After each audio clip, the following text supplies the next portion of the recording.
It's December 23rd, 2011, live from Western Star, Ohio. I may be off the island, but the internets keep me tethered to the Great Turtle, and I wouldn't want it any other way, because this is Make and Break.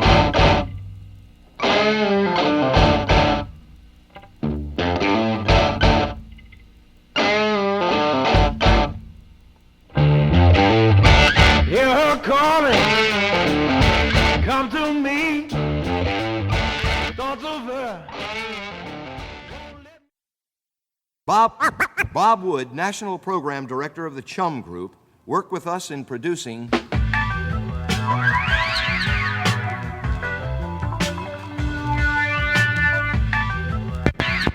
Hold up, before we get started... Guess who's coming? Guess who's coming? Guess who's coming? Dan Calvin. Back again. Who is he? Just your favorite DJ Savior? Using and confusing beats that you never heard. 1990. Put a smile on your face like ultra bright. You're just fessing, man. I don't even want to hear about it. And you're listening to Make and Break Radio on RadioMackinac.org. Welcome to episode 47 of Make and Break Radio on RadioMackinac.org. I'm your host, Daniel Calvin. I'm hosting the show from Akron this week. I have some memories of Christmas, some Akron bands to play, and more, so sit back, grab a Blatz, and enjoy.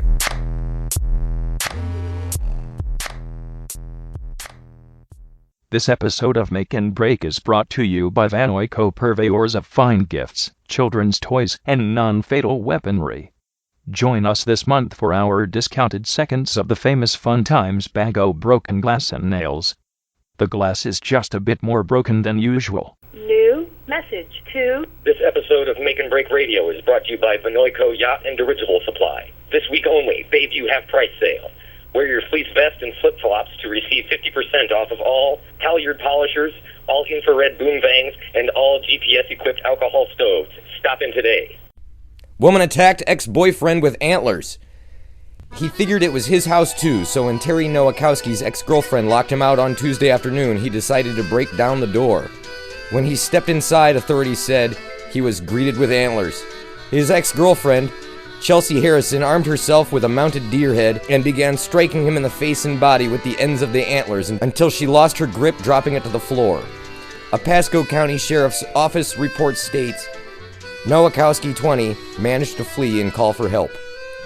He told deputies that he and Harrison, 23, are broken up, but have a 3-year-old daughter together. They both own a home at 4129 Lowry Drive in Zephyr Hills, so they live at the same residence for financial reasons and for the good of the child, the report states. Their daughter witnessed the fight, authorities said. The argument started when Nowakowski walked outside to call his current girlfriend, which he believes angered Chelsea, the report states. Nowakowski said Harrison locked the door, so he tried to get inside by removing a screen. When he poked his head inside the window, he said, Harrison punched him in the face. That's when he decided to break down the door. His face was swollen and cut from the alleged antler attack. Harrison denied the accusation. Harrison, who faces a charge of domestic battery, was released from jail on Thursday.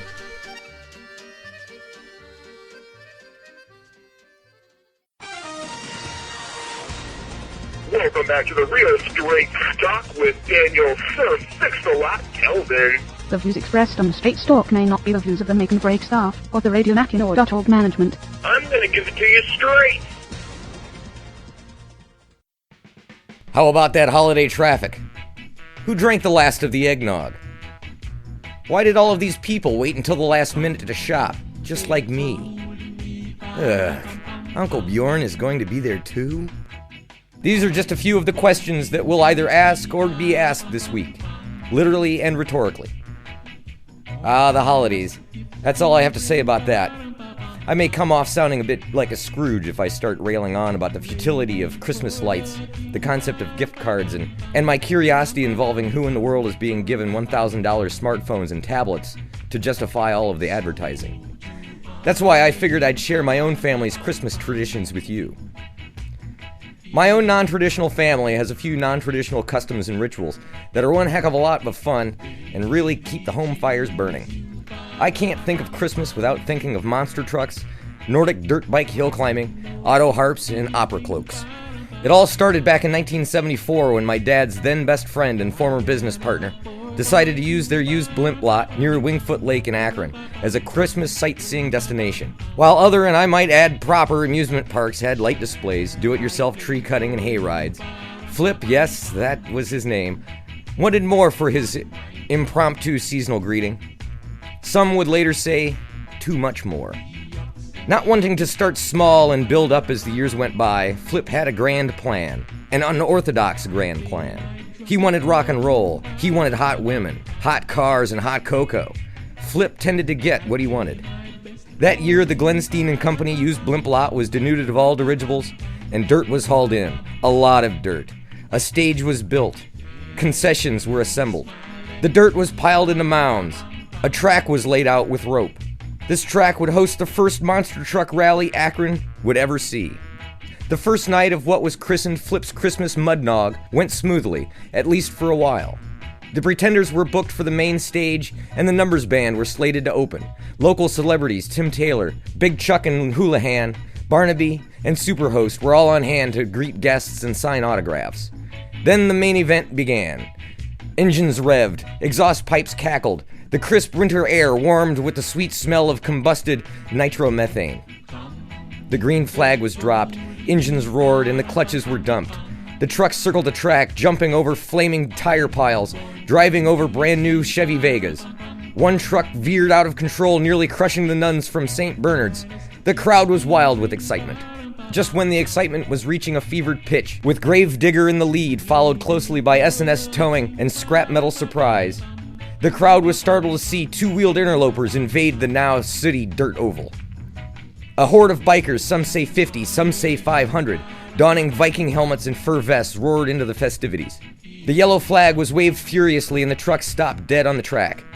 The leader of this Norse motorcycle horde grabbed the microphone from the PA announcer and declared that his name was Arnborg Fregmerton, and his roving pack of marauders was the Fensenkruset, which translated into English means Swede Crusher. And they had a show for them that would melt their minds.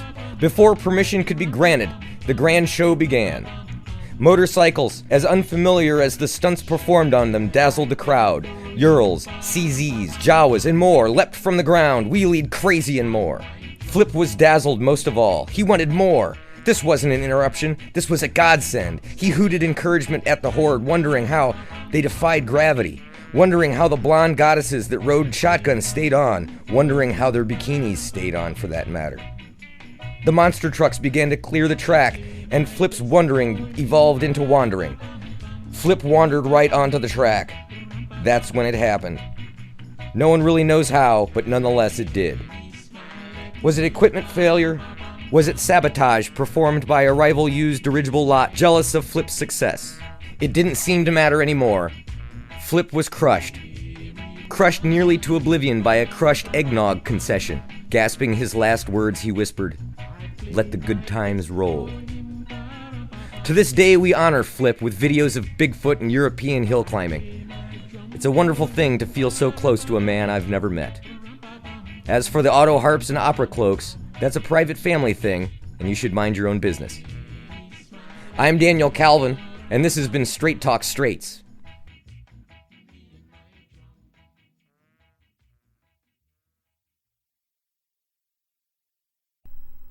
Join us for more at this show's website. Visit makebreakshow.com and listen to the podcast, and most importantly, leave a comment. That's makebreakshow.com. Wednesday, 10:24 a.m. New message 3. I'd like to inform you that my 7-year-old got in trouble at school today. He's in the first grade. He said the S-H-I-T word. The teacher seen him in the corner crying and asked him what was the matter with him. He told the teacher that he was very scared because he had to go poop. And Daddy told him, if you stand in front of the microwave in the morning, you'll shit Hot Pockets. Hot Pocket. Hot Pocket! Have a good day. Wednesday, 3:46 p.m. 50 tons of corn stolen from moving train in Brazil. Thieves who plotted a train robbery to steal 50 tons of corn while the train was on the move are being investigated by police in Sao Paulo, Brazil. The reports state that the thieves greased the train track beforehand, causing the 54-wagon vehicle to slow down due to uneasy controls. The criminals then proceeded to use a tow truck to remove the containers of corn. The train was hijacked as it traveled through the rural area approximately 180 miles north of Sao Paulo. Altogether, the train's main cargo includes 60 tons of both corn and sugar. It is yet to be confirmed whether the thieves intended to keep the corn for personal use or sell it on. The method of theft used by these criminals has been likened to the cowboy thieves of the Midwestern era, who were responsible for robbing moving trains. Message 2. Hey, Don. Don, what's up, man? Where are you, man? Why you wanna play my music, man? Play my music, man. Just play my music and don't let me have to come up here and get you, man. Play my music, here. Okay, man. Cool. Australian Broadcast Standards Minister swears on live TV. Senator Stephen Conroy, the minister in charge of television and radio broadcast standards, who also wants to censor the internet in Australia, uses the F word during a live TV broadcast. Mr. Conroy, who was born in Britain, was addressing the National Press Club in Canberra when he used the expletive in response to a question about investing in Australia. I love the debate about sovereign risk, he said. If a tax goes up, God, that is sovereign risk. But if a tax goes down, effing fantastic. The Minister for Communications immediately apologized for the slip of the tongue, quickly adding, "Excuse me." The next program to be aired after the minister's speech was Meerkat Manor, an animal show popular with young children. Now for something you don't hear about every day.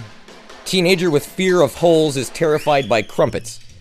Teenager Stephanie Ingemels of Scarborough, North Yorks, has a phobia of crumpets. She claims the mere sight of the dimpled English snack makes her feel sick and want to flee.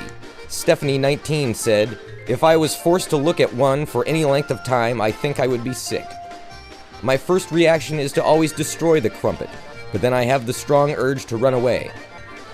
It is their cluster of dimples that spook makeup artist Stephanie, who recently discovered she has trypophobia, the fear of holes. She added, "The other day I saw a group of straws pointing upward and I was terrified.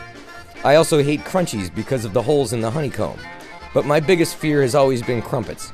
My first memory of them was when I was 5. My mum gave me one for breakfast and I just screamed. After years she was thinking alone, she finally discovered fellow sufferers. She said, I looked up fear and crumpets on the internet. I found lots of forums and support groups full of other people with trypophobia. We all have fear of small clusters of holes."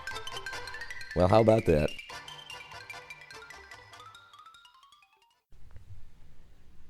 Thanks for listening to Make and Break Radio, episode 47. Hope you enjoyed it. Enjoy this weekend and be safe. P.S. I'll have the new Black Keys album next week. Because I'm in Akron.